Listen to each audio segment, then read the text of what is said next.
नमस्कार. मी चैत्राली यमगर आज घेऊन आली आहे तुमच्यासाठी वीर कथेचा चौथा भाग. आशा आहे की हा भाग तुम्हाला सुद्धा आवडेल. चला तर मग करूया सुरुवात या कथेच्या भागाला. वीर प्रताप मोहिते भाग 4. Copyright Chaitrali Yamgar Dombale. Please please marry me sir. आणि त्या मिठीतही ती त्याला असं काहीतरी बोलत होती की ज्यामुळे मागून आलेला कौस्तुभही चाट पडतो आणि खुद्द वीरही. हे हे तू काय बोलत आहेस? पण तो आता तिला आपल्या मिठीतून बाजूला करत थोड्या रागातच बोलतो. हो ना, हे बघ, आम्ही तुला ओळखतही नाही. आता मध्ये कौस्तुभही बोलतो. त्यात ओळख कशाला हवी? लग्नानंतर तर ओळख होईलच ना आपली वीर. पण आता ती बरीच सावरली होती. हे बघ वीर, मी एका गरीब घरातील मुलगी आहे आणि मी सध्या KR बरोबर काम करते. पण तो कुणाल राज्याध्यक्ष माझ्या गरिबीचा फायदा घेत आहे. ती त्या कुणालचं नाव घेताना दात ओठ खात बोलते. माझं नाव काव्या आहे.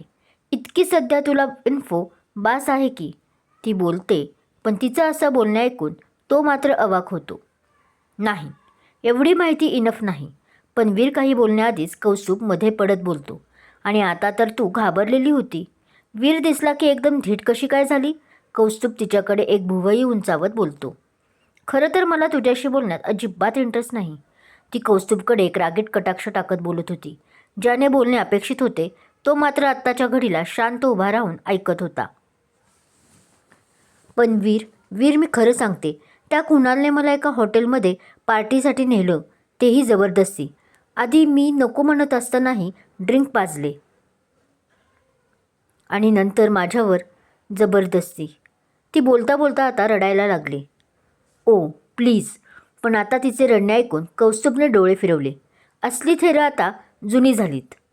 हे असले खोटे बहाणे देऊन माझ्या मित्राच्या आयुष्यात अनेक मुली शिरायचा प्रयत्न करतात. सो तुझा हा मेलोड्रामा दूरच ठेव. कौस्तुभ रागात बोलतो.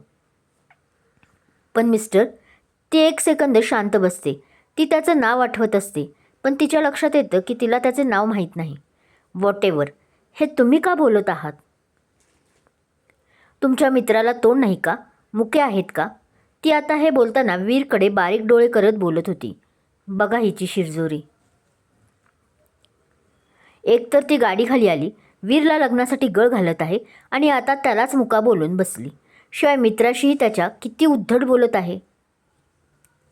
वीर, तू बोल ना काहीतरी. तसं आत्ता ही गोष्ट कौस्तुभच्याही लक्षात येते. तो मग आता वीरच्या हाताला हात लावत बोलतो. जो एकटक फक्त काव्याकडे पाहत होता.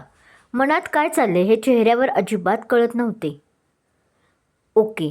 तसं आता वीर एक दीर्घ श्वास घेऊन सोडतो आणि दोन्ही हात पॅन्टच्या खिशात घालतो. तुला माझ्याशी खरंच लग्न करायचं आहे ना? आणि आता तिच्या नजरेला नजर भिडवत तो फक्त सायलेंटली बोलतो. हो. पण नजरेत तिला त्याचा खरापणा दिसत होता. आणि त्याच्या अशा नजरेने तिला काही बोलताच आले नाही. तू काय बोलतोयस वीर? पण ते ऐकून कौस्तुभ हक्काबक्काच राहतो. तू होशमध्ये नाही आहेस का? पण आपण तर ड्रिंकचा डससुद्धा नाही घेतला. आणि कौस्तुभ आता थोडे त्याच्याकडे झुकून त्याच्या तोंडाचा वासही घेतो. What the hell. पण त्याच्या अशा वागणुकीमुळे मात्र आता वीर उचकला. काय करतोय कौस्तुभ? तुला माहीत आहे ना की मी गेली 4 वर्ष ड्रिंक केलं नाही. त्या कॉलेजच्या शेवटच्या दिवसापासून, त्या घटनेनंतर. तो आता शेवटचं बोलताना उदास झाला होता का? पण का? हो रे, मला माहीत आहे ते. कौस्तुभ आता ओशाळून बोलतो. पण तरी तू मला न सांगता सॉफ्ट ड्रिंकमधून घेत असशील तर? त्याने आता उगीच आपल्या केसांमध्ये हात घालत जरा हसतच म्हटले. Shut up both of you. पण त्यांची चाललेली ही बडबड ऐकून आता एकदम काव्या ओरडते. मिस्टर वीर प्रताप मोहिते, मी तुम्हाला शेवटचं विचारते. तुम्ही माझ्याशी लग्न कराल का? ती परत आपल्या जुन्या मुद्द्यावर ठाम राहिली. आणि मिस काव्या, मी तुम्हाला या प्रश्नाचे उत्तर मगाशीच सांगितले. आता तोही परत तिच्या डोळ्यात पाहून बोलतो. जणू आता त्यात तिच्या नजरेच्या बाणात तो हरवून गेला होता. काही सेकंद का होईना. मी या लग्नासाठी तयार आहे. तो आता एक स्मित करत बोलतो. भावा, मला हा तुझा निर्णय नाही पटत आहे. आणि ते ऐकून मात्र आता कौस्तुभ त्याच्या कानात रागाने बोलतो, मला तर आता तुझ्यावर हिची काळी जादू चढलेली वाटत आहे. तो पुढे त्या काव्याला खाऊ की गिळू या नजरेनं पाहत होता, पण त्याला असं आपल्याकडे पाहताना पाहून मात्र तिने डोळे फिरवले. ते काही असो, यावर आता वीर बोलायला लागतो.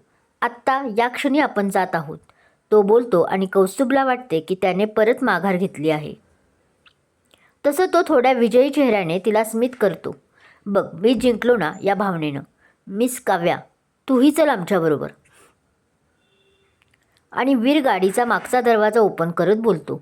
तशी आता ती नजर काव्याची असते, तर कौस्तुभ हैराण नजरेनं पाहतो. तुला वेगळं सांगायचं का कौस्तुभ?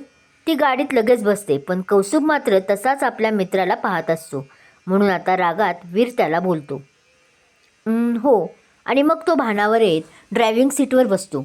गाडी आमच्या नेहमीच्या कुलदेवाकडे घे. कौस्तुभ चालवत असतो म्हणून वीर त्याला स्पष्ट सांगतो.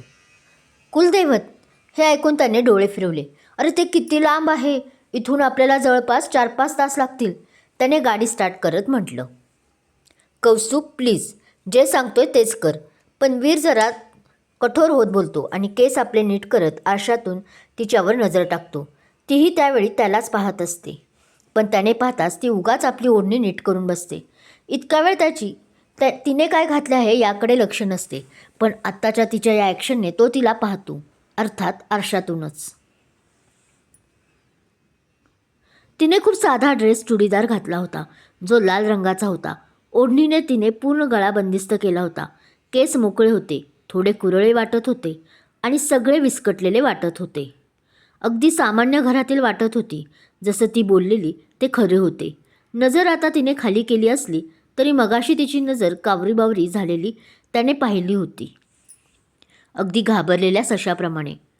बी कम्फर्ट, तो म्हणाला, जेव्हा तिने परत एक वर नजर करून त्याच्याकडे पाहिले होते. तिने फक्त त्याच्या बोलण्यावर होकारार्थी मान हलवली. मग त्याच्या चेहऱ्यावरही एक गोड स्माईल आली आणि लगेच त्याने शर्टच्या वरच्या खिशात हात घातला. क्रमशः. कथा आवडत असल्यास लाईक करा, कमेंट करा, शेअर करा आणि हो, चॅनलवर नवीन असाल तर सबस्क्राईब करायला विसरू नका. धन्यवाद.